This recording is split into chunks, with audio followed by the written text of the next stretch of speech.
Poison Ivy is dead, and Harley is not too happy about it. That doesn't spell good news for the Joker.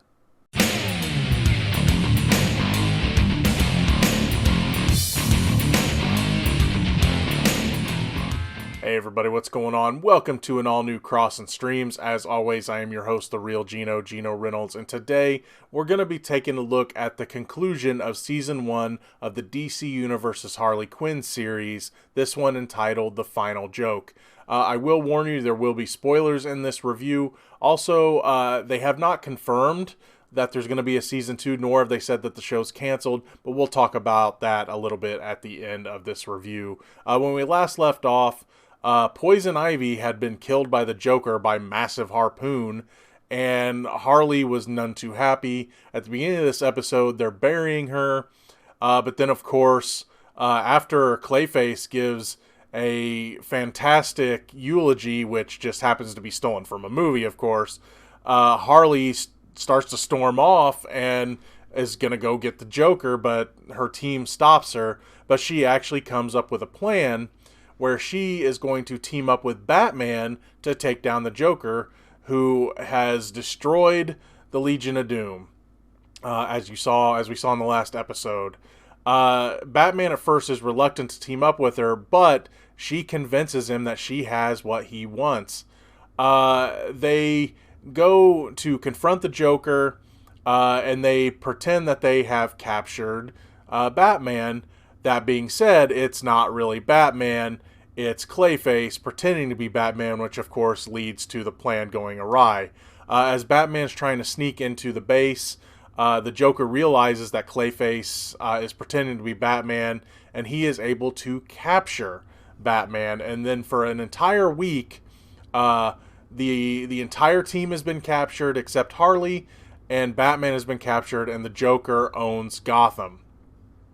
But the thing is, with great power comes great boredom, because the Joker, even torturing Batman every day, is not fun for him anymore, which leads to a problem, because he realizes that the one thing he needs, the one thing he wants, is Harley Quinn. He has to admit it, that deep down, with whatever feelings he has left, or whatever feelings he actually has, he has feelings for Harley, which for the Joker is not a very good thing. This also leads to a grisly death. Scarecrow decides that he wants to know who Batman is. So he takes off Batman's mask, and the Joker is livid. He says that's the only real mystery we have, is that we don't know who each other are, and you ruined it. So he squirts acid onto Scarecrow, killing him, melting his entire head, which it was pretty grisly. But then, of course, Joker begins to berate Batman about how he has ordered a flying car, or a gasless car. I think it was a flying car, a gasless car, some kind of special car. He goes, "Where's my car, Brucey?" So Harley, who's on the run, has to come up with another plan to get inside and save her friends and stop the Joker and get revenge on him for Poison Ivy. After talking with Kite Man and crying over Poison Ivy's grave, she decides that she figures out that it is, he wants her alive for some reason. Of course, she figures out that he can't do without her, so she goes to give herself to him with a bomb attached. She is going to blow them both up unless he lets her friends go, which he does, but she has to put on her old costume, and she thinks it's to become like his Harley Quinn again, but instead he realizes that, of course, he has feelings for her, so he's going to erase her off the face of the planet, and he is going to throw her into the acid, erasing her from existence. Now, it's at this point where Harley looks down at the chemicals and she sees a bunch of vines forming. And she realizes that Poison Ivy is still alive. So she tells the Joker she wants to jump in, and he's like, fine, have at it. So she jumps, but of course the vines catch her, bring her back up, and it is revealed that Poison Ivy's still alive, and both of them take down the Joker and throw him in the acid. But before he goes all the way under, he blows up the tower. Harley and Poison Ivy are in big trouble, but Batman, who has gotten free, saves them, but then he ends up in the rubble. So, at the end of this episode, everyone is fine, but Batman is missing.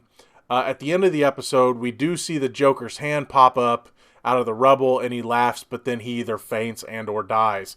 So we don't know if the Joker's dead or not. We don't know where Batman is.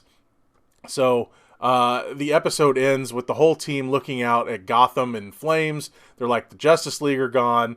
The Legion of Doom's gone, and Gotham is in flames. Isn't it beautiful? And they're looking at the flames. They're like, you did it. So again, I don't know how this is going to end or if this is the end. I hope it's not. I really don't, because I really like the whole dynamic of Joker versus Harley, and I really do hope that the Joker just fainted and didn't die. Now, granted, they probably left it like that in case they didn't make another season. That way you could say, well, the Joker died and she won, but Batman's missing. But they also left it open. Batman's missing, so he could still be alive. The Joker could have just fainted. So you have definitely an open ending that could be seen as a close as well if they decide not to make another season. I really do hope that they make another season of this. Again, it took a couple episodes for me to really get into it. But once they got going, once the team got together, things started working really well. I'm glad that Poison Ivy didn't really die. She does say, nature saved me, but then Harley's like, it wasn't my tears, and she's like, well, maybe that helped too. But it's nice to see that Poison Ivy and of course Kite Man get together now, and at the moment at least Harley has won. Pretty solid season. Again, the show takes a little bit to get it takes a little bit to get into the show, but once you do, it's a pretty good show. It's a ridiculous look at the DC universe, but is a fun, ridiculous look at the DC universe. And I definitely recommend this show. I don't know if it's something that you really need to get the DC universe to see. I would say you could probably wait for like the collection to come out, because there hasn't been enough on the DC universe for me to really go, I highly recommend this, other than the Young Justice season, the new season of that, and this show. I haven't got to watch a lot of stuff. Like Titans really wasn't worth watching, even though I'll probably continue it if it continues. But this show I really like, and of course the Young Justice season that they had as well. I'm really looking forward. I'm hoping they do both of them, so I can continue to get the DC universe, because I don't think I will if those two shows don't continue. That's going to be all for this edition of Crossin Streams. If you like what you've heard here, please subscribe to the Real Geno YouTube channel. Like this video. If you have anything to say about the Harley Quinn series or any of the other series on the DC universe, please feel free to leave a comment in the section below. Let me know what you think of some of the other shows. Do you like this show? Just let me know what you think of the DC Universe streaming service. That's going to be all for this edition of Crossin Streams. Until next time, I'm your host, the Real Geno Reynolds. See you later, puddins.